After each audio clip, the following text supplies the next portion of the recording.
Karnataka police ಇಲಾಖೆ ಯುವ ಜನತೆಯನ್ನ ಸನ್ಮಾರ್ಗದಲ್ಲಿ ಮುನ್ನಡೆಸಲು ಮತ್ತು ಅವರಲ್ಲಿ ಕ್ರೀಡಾ ಮನೋಭಾವ ಬೆಳೆಸಲು ಶಾಲಾ ಮಕ್ಕಳಿಗೆ ವಾಲಿಬಾಲ್ ಪಂದ್ಯಾವಳಿಗಳು ಹಾಗೂ ಉಚಿತ ತರಬೇತಿ ಶಿಬಿರಗಳನ್ನು ಆಯೋಜಿಸುತ್ತಿದೆ ಎಂದು ವೃತ್ತ ನಿರೀಕ್ಷಕ ಎಂ ಶ್ರೀನಿವಾಸ್ ಹೇಳಿದರು.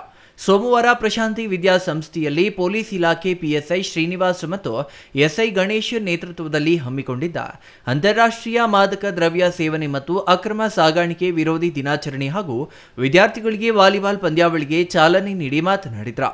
ಮಕ್ಕಳನ್ನ ಮಾದಕ ದ್ರವ್ಯಗಳ ವ್ಯಸನ ಹಾಗೂ ಅಪರಾಧ ಕೃತ್ಯಗಳಿಂದ ದೂರವಿಡಲು ಹಾಗೂ ಗ್ರಾಮೀಣ ಮತ್ತು ನಗರ ಪ್ರದೇಶದ ಶಾಲಾ ಮಕ್ಕಳಲ್ಲಿ ಅಡಗಿರುವ ವಾಲಿಬಾಲ್ ಕ್ರೀಡಾ ಪ್ರತಿಭೆಗಳನ್ನು ಗುರುತಿಸಿ ಪ್ರೋತ್ಸಾಹಿಸುವುದು ಪ್ರಮುಖ ಉದ್ದೇಶವಾಗಿದ್ದು, ಯುವ ಪೀಳಿಗೆ ವ್ಯಸನಗಳಿಗೆ ಬಲಿಯಾಗದಂತೆ ಕ್ರೀಡೆಗಳ ಮೂಲಕ ಅವರ ಗಮನವನ್ನು ಸಕಾರಾತ್ಮಕವಾಗಿ ಸೆಳೆಯುವುದು, ಪ್ರತಿಭೆಗಳ ಗುರುತಿಸಿ ಪ್ರೋತ್ಸಾಹಿಸುವುದು ಹಾಗೂ ಮಾದಕ ದ್ರವ್ಯ ಮುಕ್ತ ಕರ್ನಾಟಕ ಮಾಡುವುದು ಮುಖ್ಯ ಉದ್ದೇಶವಾಗಿದೆ. ಸಾರ್ವಜನಿಕರು ಮತ್ತು ಶಾಲಾ ಮಕ್ಕಳೊಂದಿಗೆ ಪೊಲೀಸ್ ಇಲಾಖೆಯು ಉತ್ತಮ ಹಾಗೂ ಸ್ನೇಹಪರ ಬಾಂಧವ್ಯವನ್ನು ವೃದ್ಧಿಸಿಕೊಳ್ಳುವುದು, ವಿದ್ಯಾರ್ಥಿಗಳಲ್ಲಿ ದೈಹಿಕ ಮತ್ತು ಮಾನಸಿಕ ಸಾಮರ್ಥ್ಯ ಹಾಗೂ ದೈಹಿಕ ದೃಢತೆ ಹಾಗೂ ಶಿಸ್ತನ್ನು ಮೂಡಿಸುವುದು ಮುಖ್ಯ ಉದ್ದೇಶವಾಗಿದೆ ಎಂದರು. ಇಡೀ ದೇಶದಲ್ಲಿ, ಇಡೀ ರಾಜ್ಯದಲ್ಲಿ ಇವತ್ತು ಡ್ರಗ್ಸ್ ಮಾಫಿಯಾ ಮತ್ತು ಡ್ರಗ್ಸ್ ಸೇವನೆ ಮಾಡುವಂತ ವ್ಯಕ್ತಿಗಳಿಗೆ ಸರಿಯಾದ ಪಾಠ ಕಲಿಸಬೇಕು, ಅವರಿಗೆ ಬುದ್ಧಿ ಹೇಳಬೇಕು, ಅವರು ಸಮಾಜಕ್ಕೆ ಒಳ್ಳೆ ರೀತಿಯಲ್ಲಿ ತರಬೇಕು ಅಂತೇಳಿ ಯುವ ಜನತೆಯ ಮುಖಾಂತರ ಕಾರ್ಯಕ್ರಮವನ್ನ ಹಮ್ಮಿಕೊಂಡಿದ್ದೇವೆ.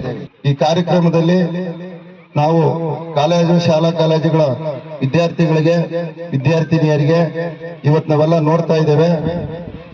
ಇಂಜಿನಿಯರಿಂಗ್ ಕಾಲೇಜುಗಳಿರ್ಬೋದು, ಡಿಗ್ರಿ ಕಾಲೇಜುಗಳಿರ್ಬೋದು, ಸೈನ್ಸ್ ಕಾಲೇಜುಗಳಿರ್ಬೋದು, ಮತ್ತೆ ಮೆಡಿಕಲ್ ಕಾಲೇಜುಗಳಿರ್ಬೋದು, ಇತರೆ ಹೈಯರ್ ಕೋರ್ಸ್ಗಳಲ್ಲಿ ಇರತಕ್ಕಂತ ಮಕ್ಕಳು ಕೂಡ ಇವತ್ತು ಮದ್ಯವ್ಯಸನೆಗೆ ಬಲಿಯಾಗಿ ತನ್ನ ಜೀವನ್ನೇ ಕಳ್ಕೊಳ್ತಾ ಇದ್ದಾರೆ. ಇನ್ನೊಬ್ಬ ರುಚಿ ನೋಡಿ ಇವತ್ತು ಯುವ ಜನತೆಯ ಶಕ್ತಿ ಹೊಂದುತ್ತಾ ಇದೆ. ಅದಾಗಬಾರದು ಅನ್ನೋ ಉದ್ದೇಶಕ್ಕೋಸ್ಕರ ಈ ಯುವಯಿಂದಲೇ ಈ ದೇಶದ ಶಕ್ತಿ, ಯುವ ಶಕ್ತಿ, ದೇಶದ ಶಕ್ತಿ, ಯುವಕರ ರಾಜ್ಯವನ್ನ, ದೇಶವನ್ನ ಆಳುವಂತ ವ್ಯಕ್ತಿಗಳು ಇವತ್ತು ಭದ್ರತೆಯನ್ನು ಒದಗಿಸಬೇಕಾಗಿದೆ. ನಾವು CS Venkatesh, CTV news, Chelur.